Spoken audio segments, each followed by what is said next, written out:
Deadwood, South Dakota, once the black heart of the Old West. Hidden under its modern streets lie traces of a city of sin.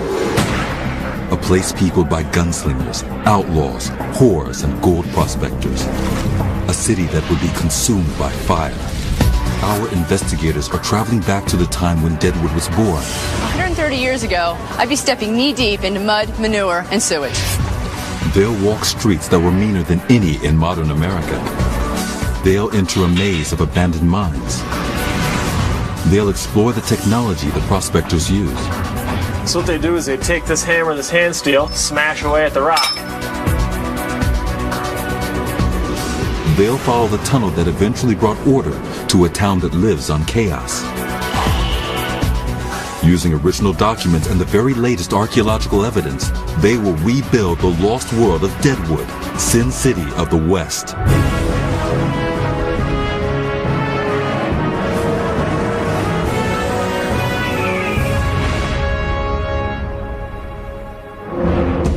These are the Black Hills of South Dakota.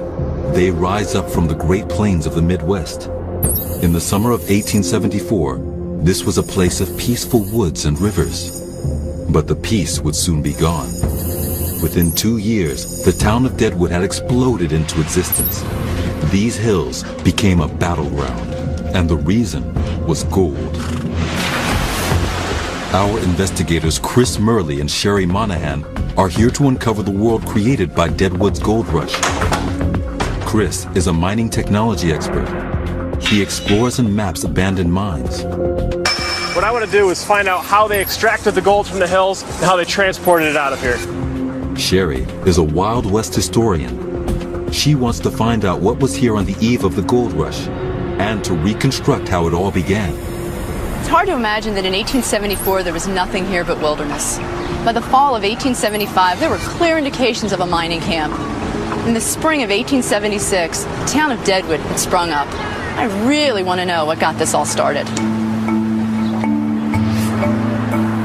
The town you see today has undergone massive transformation. The creek that men once mined for gold has been covered over, and the city of legend has been destroyed by fire. Sherry has heard that explorers came looking for gold long before the rush of 1874. Her first port of call is at Deadwood's Museum, where she meets curator Arlette Hansen. Do you have any evidence that shows life here before the gold rush? There's actually quite a bit. Great. One of the most important ones is this. It's called the Thone Stone, which records in sandstone the story of 7 men who came out here in 1833. Wow. That's quite a lot before the Deadwood rush. Yes. This stone was discovered in the 1870s. Pioneers found it on a wooded slope 10 miles from Deadwood. The man who carved the words failed to make it out alive. This rock became his tombstone. So what happened to them? Well, it reads, got all of the gold we could carry, our ponies, all got by the Indians. I have lost my gun and nothing to eat, and Indians hunting me. Explorers braved the hills in their quest for gold. But this territory was not part of the United States. It was American Indian land. According to the Fort Laramie Treaty between the U.S. government and the American Indians, the Black Hills belonged to the Lakota tribe. The hills were sacred to the Lakota. Their warriors would kill to defend them. And the U.S. military had promised to keep settlers away. There should have been little to attract them. It was an empty land with bitter winters. The terrain was tough. It had no roads. It was hard to get in. It was hard to get out. But the few that tried and succeeded brought tales of gold. This is a great collection of maps. Can you sort of tell me what the area looked like before the great gold rush happened? There wasn't much here. As you can tell by this map, the Missouri River was the edge of America. Here are townships and counties all laid out and named, and on this side of the Missouri River, it's empty. There's nothing there except rivers and the Black Hills. the United States effectively ended 200 miles to the east of the hills, across the Great Plains. Now, this was Indian territory, correct? Yes, it was. And right smack in the middle is Deadwood. Yes. That must have posed a problem with the military obviously protecting Indian land, and yet there's still people coming in. Absolutely. So what caused people to trespass on Indian land? Oddly enough, the military. In the summer of 1874, a new force came riding into the mountains. It was headed by Lieutenant Colonel Custer. He wasn't there to protect Lakota territory. Far from it. His was a military reconnaissance mission. In a creek 56 miles south of where Deadwood now stands, they panned for gold. When they found it, they saddled up and rode away. Word spread throughout a country in the grip of the worst economic depression that it had ever known. The stampede towards the Black Hills began. In less than a year, 4,000 gold diggers had arrived. Still operating outside the law, they made their way to what is now Deadwood Gulch. They built a rough encampment of tents and cabins. Its layout can still be seen in the streets of today's town. And because the hillsides were covered in old trees and dry brush, they called the valley Deadwood. With all these people out here, you know, there were obviously Indians still here. Did anybody do anything to protect the people who were obviously coming out of here in masses to search for gold? Yes, actually General Custer came back. Oh, now he comes. He came back to protect the settlers at this point by fighting the Indians. And obviously a large battle ensued after he came out here. As a little clash. Yes, the Battle of the Little Bighorn. The number of prospectors increased. The Indians intensified their attacks. A showdown was inevitable. The Battle of the Little Bighorn would go down in history.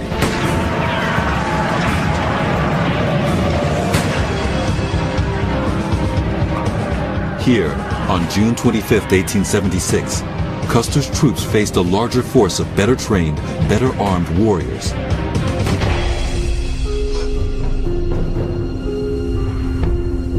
He died along with all of his men. And yet for the Indians, victory proved disastrous. The U.S. response was to pour men and guns into what was now a full-blown war. By the end of the year, the Lakota Indians were forced to sign over their Black Hills territory to the federal government. Deadwood acquired legal status as a settlement.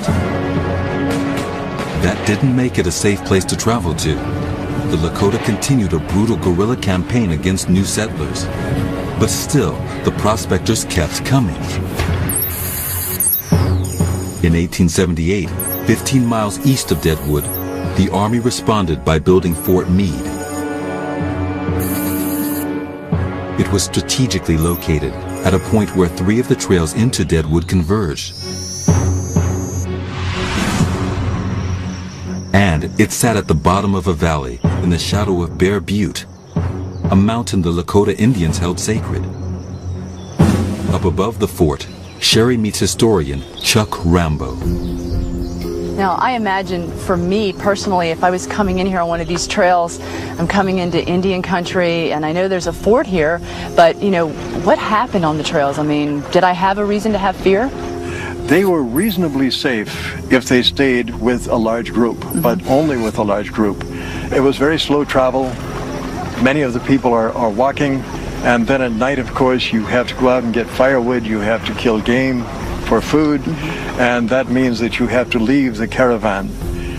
When that happens, you're fair game. In terms of brutality, I mean, what happened to somebody when they were attacked?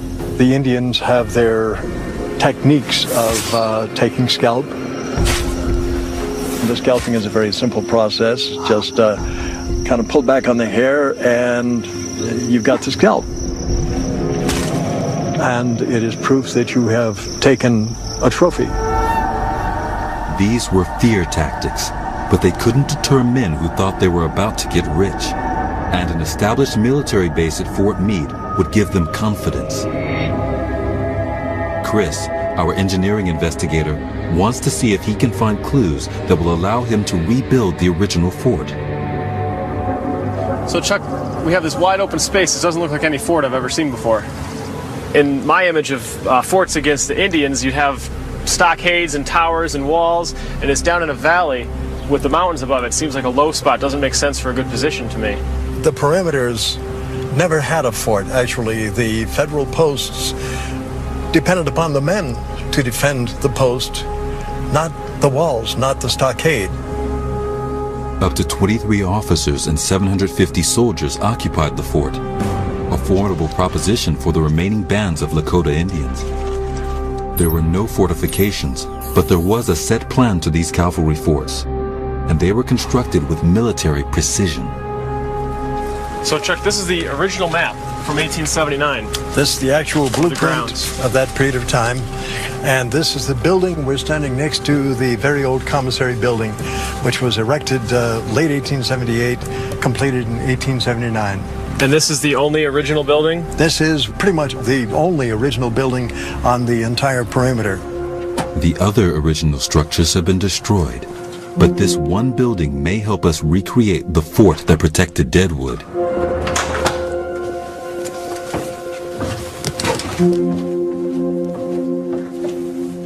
Oh, look at how extensive this is. This goes for the whole length of the building. It's very, very large. It was an old root cellar used for storage.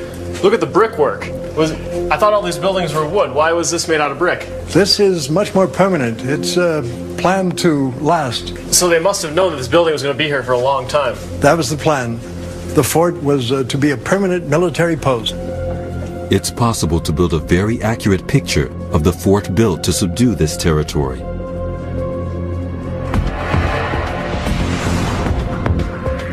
Officers' housing lined one side of a central parade ground the size of 28 football fields. On the other lay stables, storehouses, and the barrack rooms for the troops. Our investigators have learned of the risks that every prospector took in traveling to the Black Hills. But when those pioneers arrived, they'd find they were on their own, and the battle for survival only just begun. The gold mines held dangers greater than any attack. In 1875, gold rush fever turned the tranquil Black Hills of South Dakota into a frenzy of activity. Bursting with opportunists, the town of Deadwood became America's ultimate frontier town. Our investigators have recreated the fort that protected the new settlement against American Indian attacks. Now, they will reconstruct how the last pioneers of the West made their fortunes. They'll rebuild the powerful machines they used. The first pioneers in Deadwood staked their claims and set about panning for gold. A few prospectors did strike it rich in the creeks. In 1876, the lucky ones panned $1.5 million worth of gold in the Black Hills. That's $50 million today. But most were doomed to disappointment. Panning wasn't enough. The men who knew what they were doing headed into the hills, knowing the gold in the creeks must have washed down from somewhere. They discovered America's richest gold seam 3 miles west of Deadwood. Over the next 124 years, miners would dig 40 million ounces of gold out of this seam. That's over $26 billion in today's money. Chris meets mining historian David Wolf at the Homestake Mine. So this is a huge hole. What exactly is this? Well, this is the Homestake open cut. This is where the entire Homestake mining operation started, from this very location. Over the years, this hole has expanded to be as large as you see it. Wow, that's amazing. It looks like they dug out an entire mountain here. You can see on each side where the mountain once was, and now it's gone. At first, miners dug out the surface of the mountain, creating a narrow cut or wedge into its slopes. It stretched for a mile. And this is what they were looking for. This black rock combined with this quartz. The quartz would come to the surface. In it would be the gold. Oh wow, look, you can see it right there.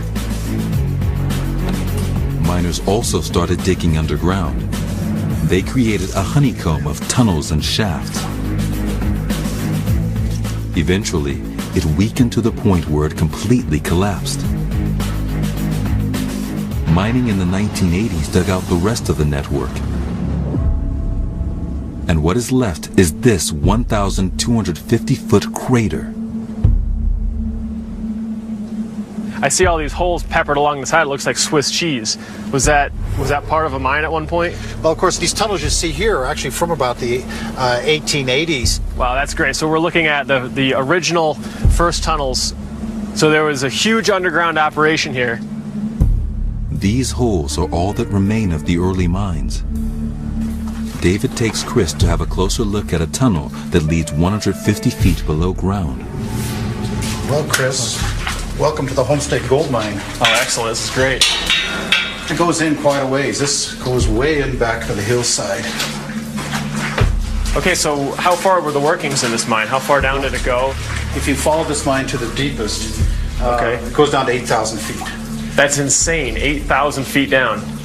The Homestake would ultimately become the deepest gold mine in the Western Hemisphere. But in the early days, they were blasting out tunnels closer to the surface. And they got the rock out in horse-drawn trucks. And as you notice, this appears to be coming downhill. Okay. And that's so that when you have a loaded ore train coming out, it coasts downhill very nicely, and then your empties come back much more easily. Oh, so it's easier to haul the heavy cars out. Exactly. The tunnel slope has another advantage. Okay, so all this water dripping down and ending up in the tunnel. What would happen with that? I mean, this is awful wet in here. We're stepping well, of course, the water's natural. Many mines are wet, and they collect water all the time. And here, when it runs downhill, because this tunnel runs downhill slightly, it'll drain out naturally. Flooding in the tunnels could be deadly. Some areas deeper in the mine, they've got to pump the water out. The bottom pipe is used for pumping out the water out of the deeper portions of the mine. The deepest parts are now completely flooded, and the oldest parts of this mine are far too unstable to enter. Yet it's still possible to see how the early miners worked. David takes Chris to the outskirts of Deadwood, to the Broken Boot Mine. So this is what I'm used to seeing here, is a timber set like this. These are used commonly in all mines to support the tunnels. The miners' greatest fear was a cave-in. And yet timber supports were all they had to hold up thousands of tons of rock. Watch out. They worked their way along these cramped, dark tunnels with only candles to light the way. Then, by hand, they'd bore holes for blasting. So what they do is they take this hammer, this hand steel, and they smash away at the rock. Yep. Quarter turn every time. That's right. We're not getting anywhere fast. Well, you got to get all the way in. Doing this alone, a miner would spend 4 hours drilling a 2-foot hole. Now there's an easier way to do that. Sometimes you have two guys working at it. You're single jacking. Sometimes they would double jack, where one fellow would hold the drill, another fellow would be swinging the hammer. You must have a good buddy then behind you. You better be good friends. Excellent. The miners would set the charges, retreat, then light the fuse. It was a process that, over the years, claimed dozens of lives. Wow, look at this hole. What exactly are we looking at here, Dave? In a gold mine, you'd call this a stope. The miners would drive their tunnels to get to this kind of spot where they thought this was the gold vein was, and they dig this out to take the gold ore out. Amazing. 50 feet high, 35 feet wide, and 180 feet long. This was a death trap. How would they support something like this? Most stopes this large would be square set timber. They start building cubes of pillars, of timbers, working from one layer to another. It added security and it added an area to work. 10-foot-long timbers were cut to interlock with one another. It was a design intended to make the framework simple to erect. We can now reveal what the tunnel network at the Homestake mine once looked like. Tunnels were dug off shafts 800 feet deep. At one stage, miners were removing 900 tons of gold ore a day. It made the land the Deadwood stood on the richest 100 square miles on Earth. Chris wants to find out where the gold ore was processed at the surface. No buildings survive intact, but there is some evidence in the forest beyond the Homestake mine. So, Dave, tell me what we're looking at here. Well, Chris, we're looking at a set of stamps. The stamp mills were the most predominant type of crushing machinery and throughout the West. You would harvest the ore out of a mine, you'd mine the ore, you've got to crush that rock to get the gold out of it, and that's what these stamps did. The ruins of this machine now lie collapsed across the slopes. 40 stamps per mill were probably pretty common. So you have 1,000 pounds of this steel lifting up and down and smashing the ore. These machines worked on steam power. A belt drove a shaft that rotated curved teeth. They would raise the 1,000-pound stamp rods and allow them to fall onto the rock. The stamp would be right here. Right. What exactly do we have with this? This is an ore feeder. Behind the stamp would be your ore bin. This ore feeder would regulate the flow of the ore into the stamp processing. This is the mortar area, and the stamps would be sitting right there. Over there where the shoes were connected to the stamps would crush the ore right on this die. The rocks that entered this trowel were pulverized by the stamps. 40,000 pounds of iron worked around the clock, smashing ore into dust. It took up to 4 tons of rock to make only 1 ounce of gold. The hills around Deadwood rang with the sound of these machines. So the whole town could hear the vibration of the stamping and the crushing of the rock. So over 1,000 of these things running at once. That sound must have been deafening. That's the sound of prosperity, the sound of money, the sound of jobs. And when the miners earned their gold, they were quick to spend it. Next, we rebuilt the place that claimed their cash, and sometimes their lives, the Badlands of Deadwood.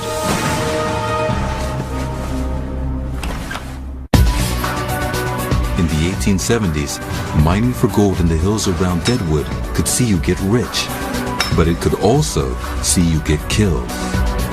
Our investigators have revealed the risks that prospectors ran in pursuit of their dreams.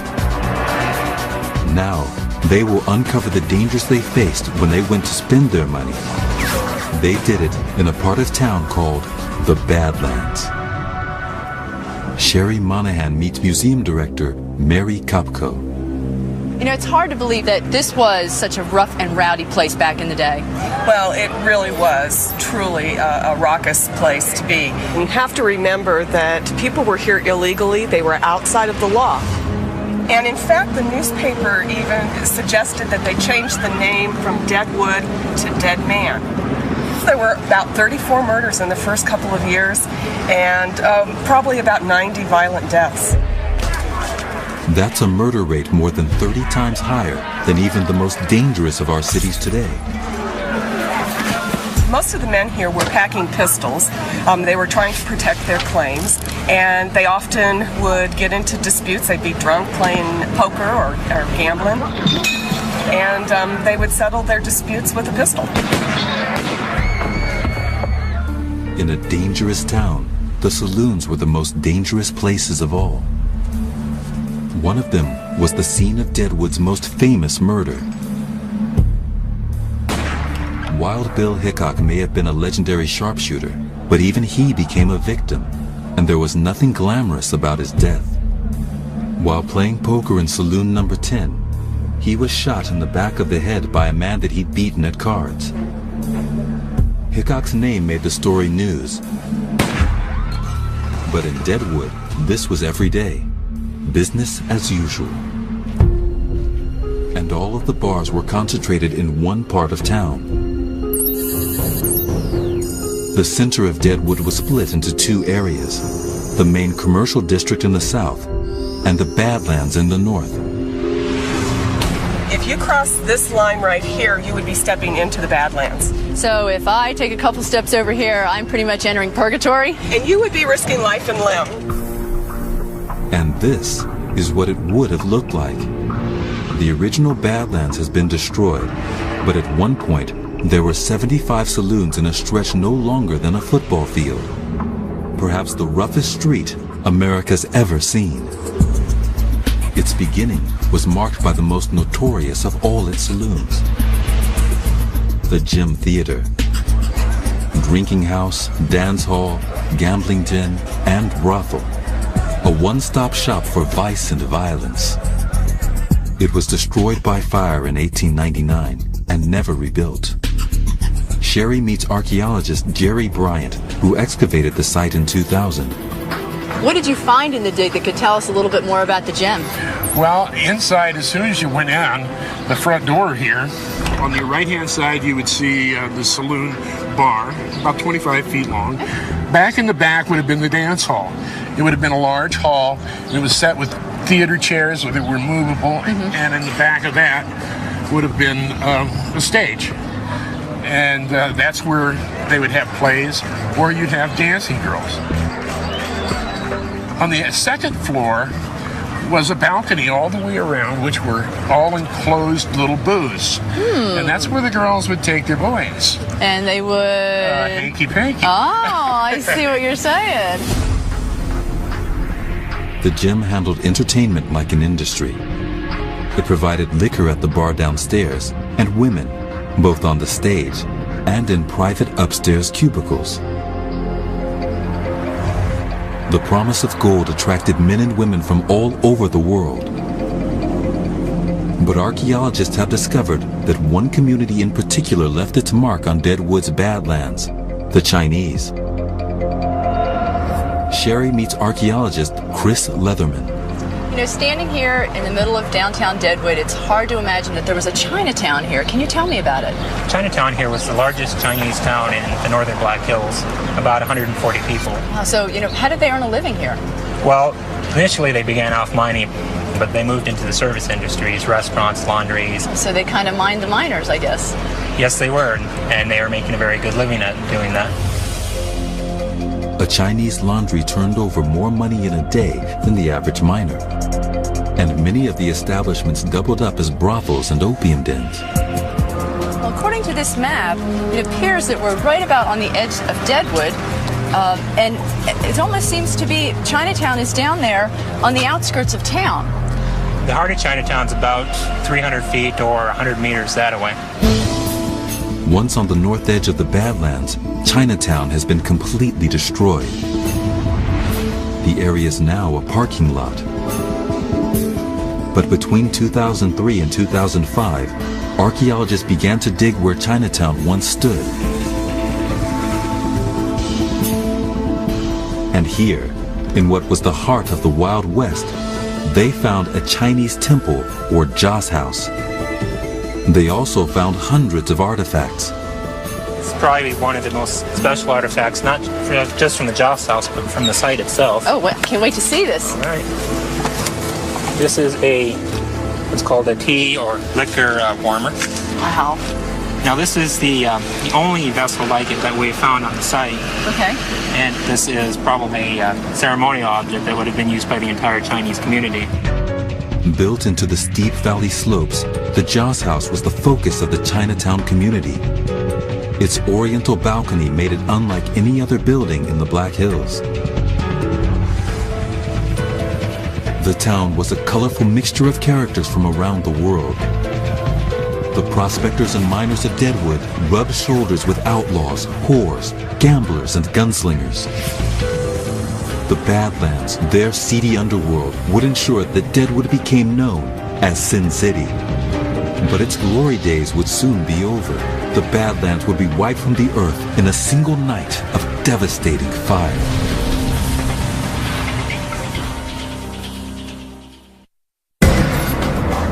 Deadwood, South Dakota. These streets hide traces of the Wild West Sin City. But in 1879, something hit town that would sweep away everything. Fire. Our investigators have recreated the violent crime district, the Badlands. Now, they want to find out what the rest of the old town looked like on the eve of its destruction. They will track its development through a period of violent change. Sherry meets Mary Kopko. Just how devastating was this fire to Deadwood? I mean, how far did it spread? It was huge. It spread throughout the entire commercial district. It was completely wiped out. The whole town was built of wooden structures. The fire started in Sherman Street, south of the commercial district. Then it ended up progressing to a hardware store where there had been dynamite, and when that blew up, the whole town blew up. The flames spread north, destroying 300 businesses. The Badlands was leveled. 2,000 people lost their homes. They came up to this hillside to watch everything they'd built disappear. If I'm one of these poor people, I have poured my hopes, my dreams, and my money into this town, and I can do nothing but stand here and watch it go up in smoke. What am I going to do next? It was devastating, and yet these people were tenacious. They very quickly rebuilt this community. Within 4 hours after the fire burned out, they were down there mining the ash for gold dust so that they could rebuild. Many of the buildings on Main Street that you see today were constructed in 1879. The original town was built in a hurry, but the timber that made rapid construction possible also made Deadwood vulnerable. Chris visits a local lumberyard. He wants to find out how the first buildings in Deadwood were constructed. So see what we have here is a log cabin. This looks pretty modern with the tools and what we have here. What would be the difference between this now in today's technology and what would have been used back in the day in the late 1800s? Probably the size of the logs. In the old days, they had to do this mostly by hand. You know, this is probably about the size of the logs they used in those days. You can see, compare, we use just a little bigger logs now. And the other thing too, usually they didn't go very high. We usually go 8 foot, 9 foot, 10-foot walls. There, they would just enough to get in. Sometimes you have to duck into the doorways. So in the beginning, it was just keep it simple, get the houses up, get the people in, living, and mine that gold. Yes, that's right. They didn't go any higher than they had to, just so they get in there. The log cabins were strong, simple structures. Lumber was readily available. This afforded protection from winter cold and Indian attacks. The tools used to process the timber then are still used today. This is what we use to peel our logs now. Chris uses tools like this to repair wooden supports in abandoned mines. That seems, give it a go at that? Yeah, sure. It seems a little bit different than what I'm used to using, but it's, I guess, about the same idea. Want to get this bark off so that the timber doesn't rot from the inside out. Right. Now you know why the settlers left most of the bark on. Yeah. This is working pretty good, though. Yeah. As the town became more organized, sawmills were set up and the logs were cut into boards. These made timber buildings even faster to put up. The first structures to go up after the fire were still built in this way.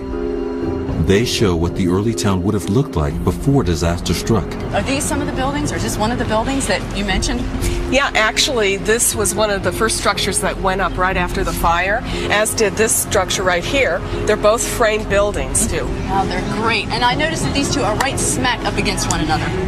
Well, you can see what caused the devastation of the fire, because in every nook and cranny there was a wooden structure in the commercial district, and so they would quickly go up in flames. Sort of like a domino effect. One goes and the rest just start going Absolutely. down. The buildings had to stand close together. 500 of them were squeezed between the creek and the slopes into an area no larger than 6 football fields. We can now reveal what the center of Deadwood looked like before the fire of 1879. Timber frame structures and log cabins crowded Main Street. Wooden boardwalks lined the roadsides. The fire transformed how most people built in Deadwood. They would build not in wood, but in brick and stone. So this building here, is that something that would have been typical that would have gone up after the fire? Yes, in fact, ironically, it's named the Phoenix Building because it quite literally went up out of the ashes. Now, the brick that's made of, is that local? I mean, is that something that is native to the area? Yes, it is. After the fire, the residents of Deadwood established a brickyard here in town. So it made it pretty easy to build brick and be a little safer? Yes. Well, that's a pretty good idea.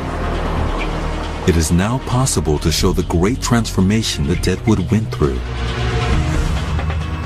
In just over a decade, the settlers conquered the wilderness. First with a mining camp of tents and cabins beside the creek. Then a timber town with the same main street. Finally, they built a city of brick. The respectable new look of Deadwood reflected a change in the town's very character. In many ways, the fire marked the death of the old, lawless Deadwood. But it was one particular feat of engineering that would force the city to change for good. Progress, law, and respectability were steaming into view. The railroad was coming.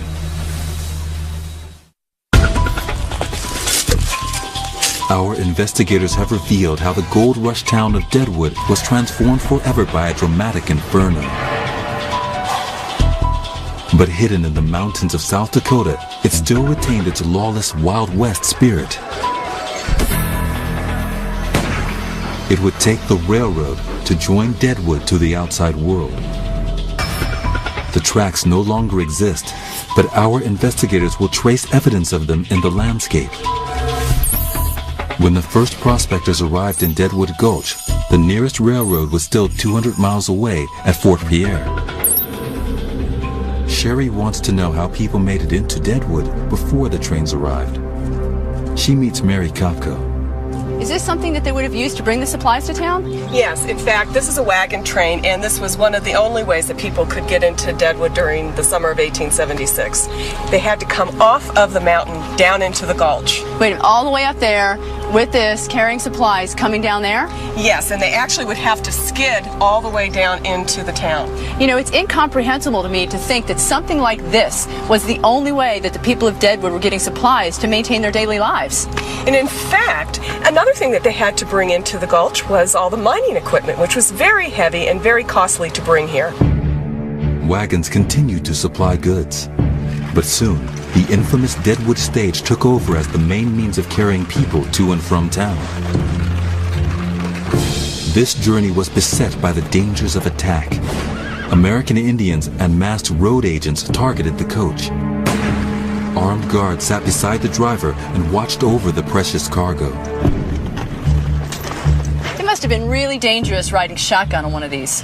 It was treacherous, whether you were transporting people or transporting gold. They actually transported gold in these things? That's what Deadwood was all about, getting the gold out of the gulch.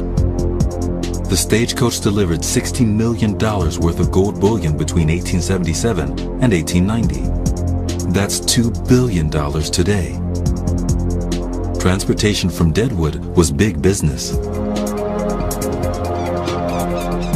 The Black Hills had been a formidable obstacle to the pioneers and mine owners. And now, they were an obstacle to the railroad. Getting into Deadwood would be a major engineering challenge. Workers had to get across the valleys and rivers. They used an interlocking system of timber trestles to create bridges that stretched up to 700 feet in length. Chris meets railway historian Rick Mills to find out how they got through the mountains. They would have had to blast through here, you know, to get through here, and it was just amazing how they did this. Yeah, you can see it on maps, but you don't get an actual feel for it until you see where they actually had to go through the work of crossing bridges, blasting their way through these trenches to make these cuts. It's just like in the mine, in the open pit mine that we saw. And actually, if you look over here, we'll just see you can see where there was the drill mark from where they actually drilled through here, where they would have packed this full of powder and then blasted it out, blasted all the rock away to make this cut. Mine technology was being used, but the gold wasn't in the rock itself. It was in the rails. Whoever controlled the railroad would control the gold going out. In 1890, a competition raged between two rival rail companies, one coming in from Whitewood and the other coming up from Edgemont. Both had Deadwood in their sights and were desperate to be the first to tap its riches. But the route from the north had one mountain that was just too big to blast away. This is it right here. This is the last tunnel that the Northwestern had to construct getting into Deadwood. Look at the timber work they used here. I mean, this is just like they use in a mine, but at a much larger scale. They'd use the wedges on the top, just like in a mine. Yeah, and you can see where the steam locomotives, where the exhaust, the smoke was up on the timbers here. Yeah, you can see that right along the top. Chris and Rick head further into the tunnel looking for clues. Look at the height of these sets. I've never seen timbering like this in a railroad tunnel before.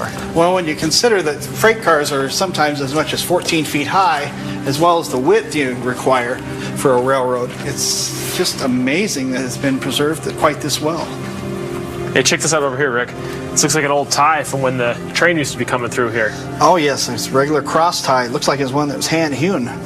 Okay, yeah, you can see where the track used to sit, and here the piece of rail, and here's the spike that would hold the rail down. Yeah, definitely 1890s. This railway sleeper is just one of thousands that were laid between the towns of Whitewood and Deadwood. As they go further into the tunnel, they find more evidence of how it was constructed. So what do you make of this, Rick?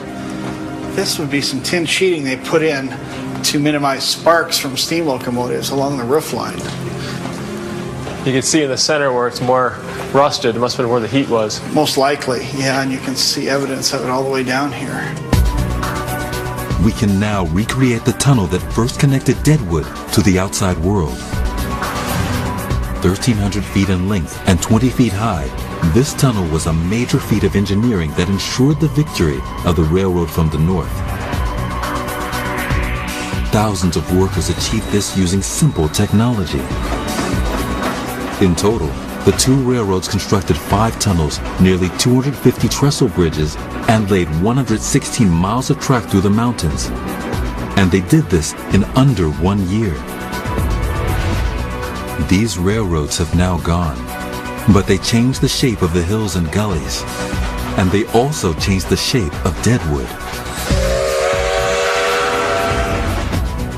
Sherry meets Rick back in town to see if there's still evidence of this transformation. So from what I understand, there's not a whole lot left of the railroad, but it looks like there might be some evidence here that there is. Yeah, this is one of the more heavily used pieces of track in Deadwood, and remarkably, it's the last one that you can still find evidence of. It was paved over in 1983 when they quit using the track, so it's kind of remarkable it's still in place. Yeah, you can see the paved area over here, and yet it looks like history's trying to reveal itself to us here. It's trying to come back to us. Remarkably, the first passenger station still survives. Okay, so right here, this is the platform. What would we be looking at? Right here would have been the main track that came in from Whitewood up this way, okay, up to the tracks we saw before. Right here was the main line. Okay. And then there was a siding there, another siding, and then over where the highway is now is the main line that went up into the mines above it. So it was just a maze of tracks in here. This is one of kind of the nerve centers of the area. Okay, so if I come over here and go, I'm right here, where am I? You're on the siding, I'm on the main line. And then there's other tracks still in back of you, but there'd be a lot of interaction. It's pretty cool, and we're passing each other back and forth? Exactly. Now, those two rails make all the difference. These rails transformed Deadwood. They brought people and technology into town like never before. This station became the town's new center. The first train from Whitewood pulled into view on December 29, 1890. On the very same day, the Indian Wars were ended, with the massacre of more than 150 American Indians at Wounded Knee Creek. The world of the original Deadwood was finished. In exploring this world, Chris and Sherry have uncovered a real town that burned bright and fast. I've discovered that the original Deadwood really only lasted for 4 short years. It grew out of nothing. Because of the gold, it exploded. It was a magnet for people like pioneers, outlaws, and opportunists. They've discovered that it was constructed against the law, that it was molded by men of violence, greed, and opportunity, that fire razed it to the ground in 1879. But finally, that its own success eclipsed its reputation as the wildest of Wild West towns. The mines in Deadwood were an incredible feat of engineering. It's hard to believe that another massive undertaking, bringing the railroads into Deadwood, would end the era that made the town famous. Everything that made and broke this town has disappeared in the space of only 130 years. Yet our investigators have discovered the clues to rebuild this, the lost world of Deadwood, Sin City of the West.